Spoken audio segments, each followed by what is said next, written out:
युद्धजन्य परिस्थितीमुळे सर्वत्र गॅस टंचाई जाणवत असून अर्जुनवाड या ठिकाणी गॅस सिलेंडर मिळवण्यासाठी रविवारी पहाटेपासूनच येथील छत्रपती शिवाजी महाराज चौकात नागरिकांनी गॅस सिलेंडरच्या रांगा लावून ताटकळत उभे राहिले होते। गॅस सिलेंडर बुकिंग करूनही गॅस मिळत नसल्यानं गॅस ग्राहक संतप्त झाल्याचं चित्र या ठिकाणी पाहायला मिळतंय।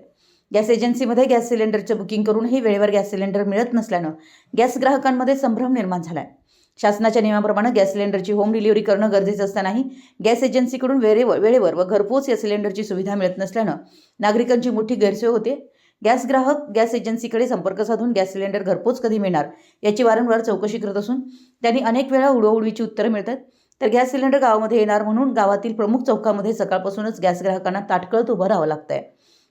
महिला, लहान मुलं यांना नाहक त्रास सहन करावा लागतोय। गॅस ग्राहक गॅस बुकिंग करूनही गॅस वेळेवर मिळत नसल्यानं तहसीलदार तसेच पुरवठा अधिकारी यांच्याकडे तक्रार करत असून गॅस ग्राहकांना उडवाउडवीची उत्तरं मिळत असल्यानं गॅस ग्राहक संतप्त झालेत। एकंदरीत अर्जुनवाडमध्ये गॅस बुकिंग करूनही गॅस सिलेंडर मिळत नसल्यानं नागरिकांची मोठी गैरसोय होतीये। मराठी एस न्यूजसाठी शिरोळहून दिलीप कोळी।